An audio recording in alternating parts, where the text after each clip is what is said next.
ស្ដីពុកម៉ែបងប្អូនទាំងអស់គ្នាដែលពេញនិយមតាមដាន Channel YouTube របស់ខ្ញុំហើយខ្ញុំធ្វើវីដេអូបង្ហាញពីបាសកូលីមួយម៉ាកSLT និងម៉ាក SLT ពងប្រភេទនេះគឺលឺស្អាត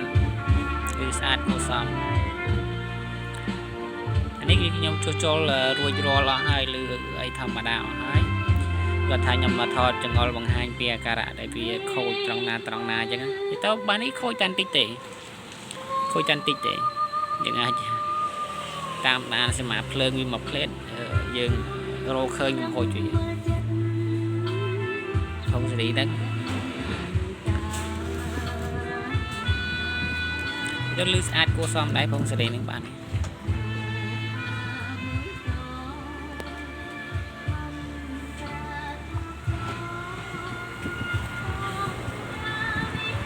នេះការៈកំហុសវាយកមកគឺវាអត់មានចេញភ្លើងទេយើងដាក់គុយក៏អត់ចេញភ្លើងដាក់ភ្លើងក៏អត់ចេញដែរអញ្ចឹងការៈវា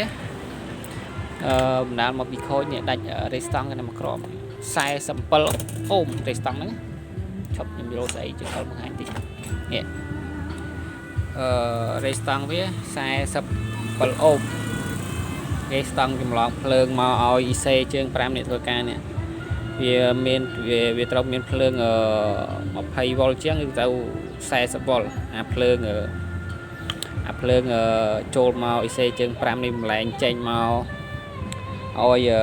ចិន805ធ្វើការមកឲ្យអាពុំនេះពុំ Bluetooth ហ្នឹងនេះវាមានភ្លើង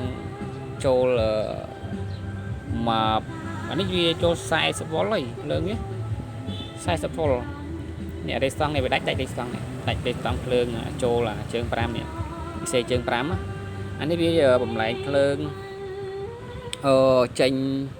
12 វ៉ុល15 វ៉ុល24 វ៉ុលក៏បាននេះវាចម្រាញ់ភ្លើងចេញមកឲ្យសេចិន805នេះធ្វើការ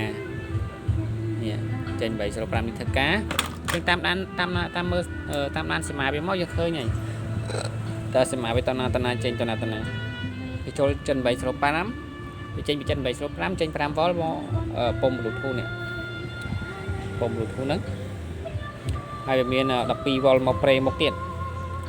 15 វ៉ុលមកប្រេមុខអាភ្លើងពិសេសជាង5ហ្នឹងវាមានចេញ15 វ៉ុលឬជាង20 វ៉ុលមកច្រកនេះហើយយកវាចេញមកឲ្យភ្លើងចិន805ធ្វើការបានវាមានភ្លើងមកពុំ Bluetooth មុខអានេះគឺយកមកគឺវាអត់ចេញទេអត់ចេញភ្លើងអីទាំងអស់បណ្ដាលមកពីដាច់រេស្តង់ហ្នឹងរបស់វានេះរេស្តង់របស់វានេះ47 អូមរបស់វា47 អូមប៉ុន្តែខ្ញុំដាក់ចំនួន60 អូមចំនួនវិញ60 អូមចំនួនវិញប៉ុន្តែអត់អីយើងប្រើបាន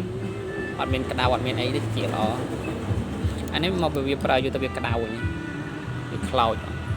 បណ្ដាលវាដាច់រេស្តង់ហ្នឹង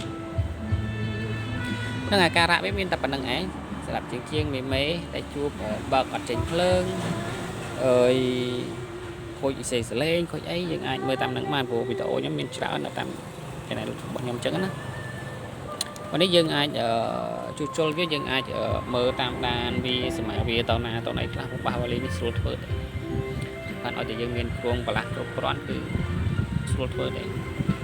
អត់បញ្ហាទេការធ្វើចង់ខូច IC សលេងយើងកែ IC សលេងម្ដុំក៏បានមានថ្មីដាក់ម្ដុំកែម្ដុំបាញ់បញ្ចូលចង់ខូចខាងព្រិចភ្លើងកែព្រិចភ្លើងក៏បានដែរគឺអត់បញ្ហាទេយើងជួសជុលបានទាំងអស់ទៅខូច Bluetooth យើងដូរ Bluetooth បានខូចប្រេមុខយើងដូរប្រេមុខបានមានគ្រឿងបន្លាស់វាគ្រប់គ្រាន់ទាំងអស់បើដាក់ថាស៊េរីថ្មីចេញមកថ្មីទៀតអានឹងវាអត់ទាន់មានគ្រឿងទេមកយកកាហ្វេ BMC ទៅពិសានៅក្នុងថ្ងៃនេះលោកនាយកតាពុកម៉ែបងប្អូនយកកាហ្វេ BMC ចំនួន5ប្រអប់នឹងទទួលបានការបន្ថែមជូន1ប្រអប់ភ្លាមយក5ប្រអប់អរគុណច្រើនបងប្អូនអរគុណដែលពេញនិយមតាមដាន Channel របស់ខ្ញុំថ្ងៃនេះខ្ញុំមានវីដេអូបង្ហាញតែប៉ុណ្្នឹងឯងសូមអរគុណច្រើនសូមជម្រាបលាជួបគ្នានៅវីដេអូក្រោយ